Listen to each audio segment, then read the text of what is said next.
Putin says he wants the Russia-Ukraine war to come to an end, while a top Russian military aide warns Russia could wipe Britain off the map and seriously damage the United States if they wanted. A new Senate report shows the likely origins of COVID, and Energy Secretary Jennifer Granholm tried to manipulate the vote on November 8th, but instead got a sobering wake-up call. You're going to want to like and share this video. It's full of super important news stories today, so thank you so much in advance. Also, thanks Vessi Shoes for sponsoring today's video. Student loan debt relief is still on hold pending litigation in the U.S. court system. The American people and American judges seem to have very differing opinions on a president's authority to forgive hundreds of billions of dollars in debt. However, Biden is using this as a way to beg the American people to keep Democrats in power 2 weeks from now. He says MAGA Republicans don't want you to be able to abort a baby, and MAGA trickle-down economics will make your student loan debts worse. Democrats in control is your only hope. So Biden is trying to keep people focused on abortion and student loan debt forgiveness, this massive gift of forgiveness, but said nothing about reducing gas and food prices under a Democrat-controlled Congress. Now, a new bombshell report from the U.S. Senate says the most likely culprit for the COVID virus was the Wuhan lab leak theory. So after researching this now for about 2 years, this new Senate report says, you guys, this came out of China and they covered it up. The report also shows how many top people worked to bury this story and cover it up. The truth is the U.S. likely funded gain-of-function research from one of America's top doctors, and I'm not allowed to say his name because of warnings I've been given on YouTube, but it rhymes with Dr. Smouchy, okay? Now, the Senate report also shows China's unwillingness to cooperate with any further investigations. Now, speaking of China, they've just put the Wuhan region back into strict government lockdown as they worry about COVID being amplified in the region. Speaking of COVID, Pfizer is being accused of illegally funneling $1.2 billion out of Italy to avoid paying taxes. Now, Italy is telling the United States, you guys, if they did it here, they're most likely doing it in the United States. You might want to investigate these guys.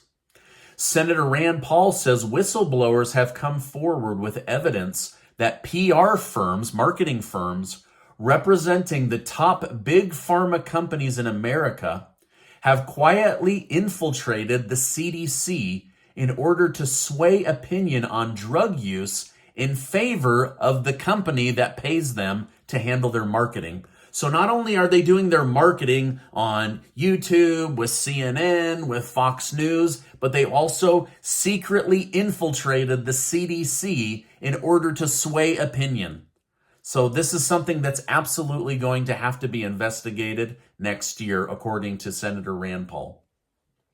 Biden's energy secretary got a rude wake-up call yesterday. She held a meeting with top oil executives around the country and asked if they would commit to announcing they will turn old refineries back on. Not actually turn them on, but announce that they will turn them on. It seems Miss Granholm was looking for some positive news to share with the American public right before the midterm election, because high gas prices and high inflation will likely determine who controls the country going forward. Now, so not only did they not commit to reopening old oil refineries, but they told her the Biden administration has given zero incentive to ever build another gas refinery again. The CEO of Valero told Granholm they aren't going to invest billions of dollars to save the government so the government can then turn around and put them out of business. The CEO of Chevron said he doesn't see big oil ever building a new oil refinery in the United States because it's obvious the current administration wants them out of business.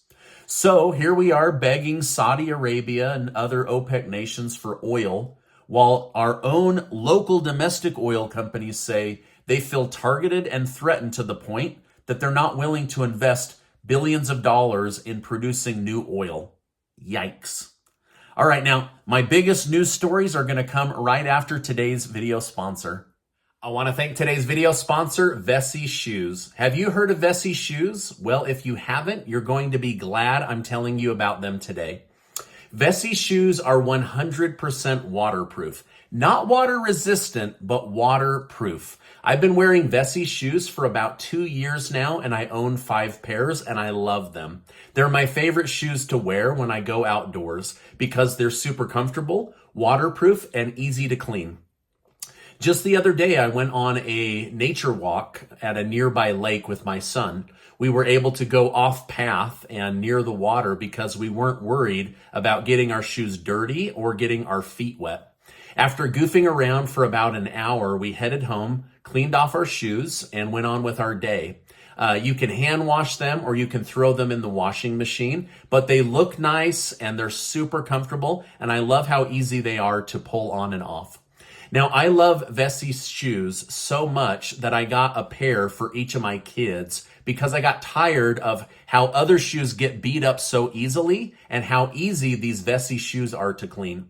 So if you want super comfortable shoes that slip on with ease and you want to keep your socks clean and dry, then check out Vessi right now. Vessi has even agreed to give viewers on my YouTube channel $25 off an adult pair of shoes today.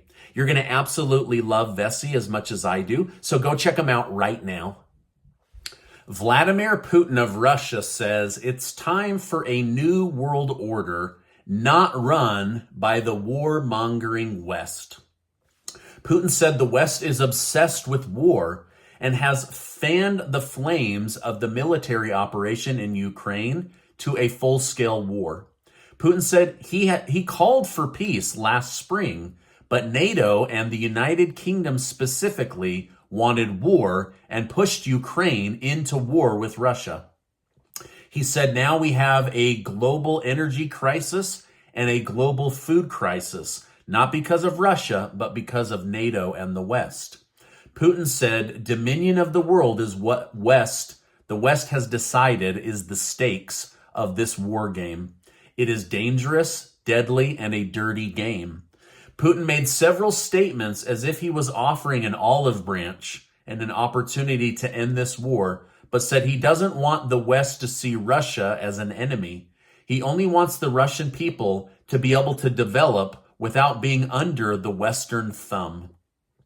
Putin also said, about our country, of course, we have costs, most notably regards loss in the special military operation, human life.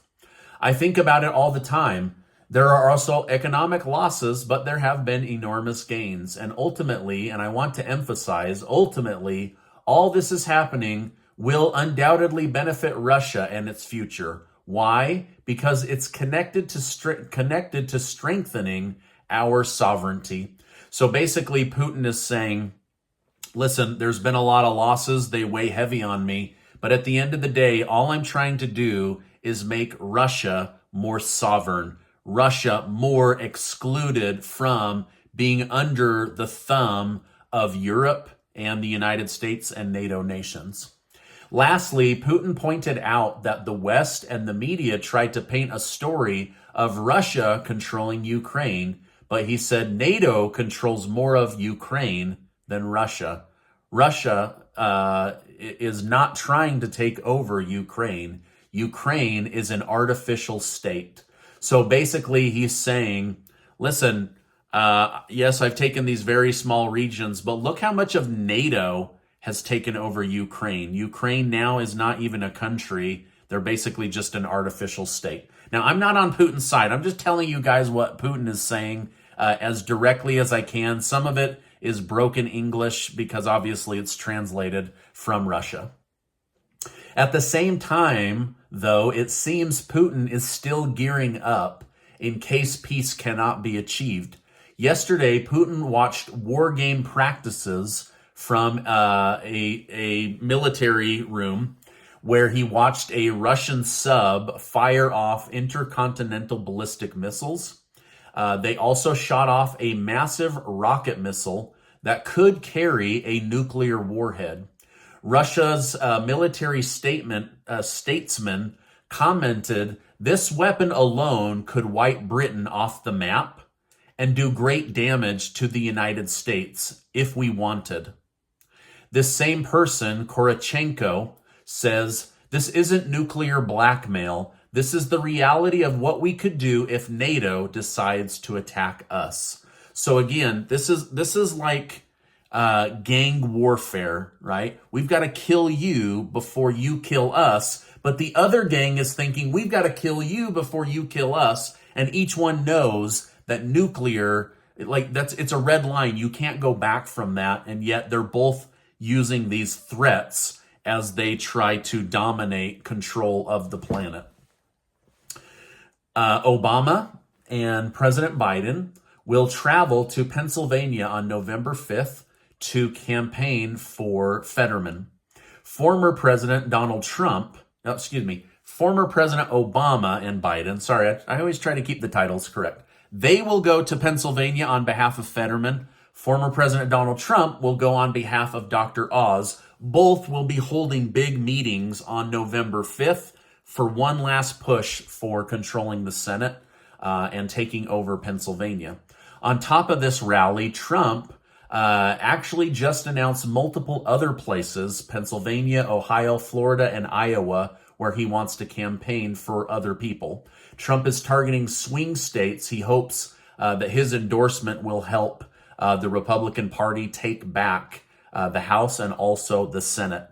According to information coming out of these meetings, it appears that inflation will be the number one thing that Trump will discuss when it comes to pushing for these campaign promises and trying to get these people elected. I'm not sure what Obama and Biden are going to talk about, possibly abortion, maybe some about taxes and student loan forgiveness. Now, this is really interesting. Trump plans to hold a rally in Florida for Senator Marco Rubio, but not for Governor Ron DeSantis. There's a little bit of beef between Trump and DeSantis because Trump wants DeSantis to close any chance of him running for 2024, which means that Trump is likely gearing up to run for president in 2024. Now, Megyn Kelly, former news host Megyn Kelly, said, "I think Trump sucks all the energy out of every room, no matter what. And even someone as skilled as a politician and as smart policy-wise as DeSantis can't overcome that. You really think a hardcore MAGA is going to abandon Trump for DeSantis? They're not." So anyway, some little bit of beef going on between DeSantis and Trump. They don't seem to be on the same team, as Trump basically wants to dominate the Republican Party. So who would you choose for president in 2024? Trump, DeSantis, or if you're a Democrat, who is your 2024 presidential pick? Is it Michelle Obama? Is it Biden? Who is it? Let me know in the comments down below. The stock market is flashing mixed signals today. After several good days in a row, the Nasdaq is down 1.4% and the S&P 500 down 0.4%, with the Dow Jones up 8% on the day. Meta stock, or formerly Facebook, took a major faceplant. They dropped 25% on the report of bad earnings. Facebook is down 73% since its high of last year. Facebook has lost $65 billion in market value, and now Wall Street heads are urging Mark Zuckerberg to fire 17,000 Meta employees in order to get their costs under control. Google also experienced a 12% loss as Alphabet, the mother company of Google, admits their ad revenue is dropping as companies look for ways to advertise during the upcoming recession. They also have a lot more competition from TikTok and other groups out there. Last week, I told you to keep an eye on AT&T stock because they had a phenomenal third quarter and their dividend had gone up. They are now up 15% since I mentioned them to you last time. I was recently asked by 2 private coaching clients to share where I'm putting bigger placements of my own money. Now, you'll need to do your own research on this, but a group to keep an eye on is Rio Tinto, ticker symbol RIO. They are a large cap mining group. I like to buy into these small mining groups because they're going to hit and take off. But for safety reasons, I also like to hit the large cap miners like Rio Tinto that pays a healthy one-time-a-year dividend. And according to several Wall Street analyst firms, it's undervalued by about 40%. And that's likely due to the COVID lockdown and also the Russia-Ukraine situation. So do your own research, but keep an eye on Rio Tinto as another one. And then I'll continue to share ones with you. But again, do your own research. Now, this is my update for today. As I know more, I will definitely come on and share more with you. Make sure to go to the video description box and click on that link to go sign up to be one of the winners of the $8,000 in cash and prizes that Casey and I are giving away, thanks to generous video sponsors. Also, click on the link right now. Go check out the 100% super comfortable waterproof shoes by Vessi Shoes. I love, love, love Vessi shoes. They're so comfortable, and I love how easy they are to keep clean. All right, now, this is my update for today. I appreciate you stopping by. Before you go, I want to remind you that you are amazing. Make sure to check out this video and be subscribed to the channel, and I will see you on the next video.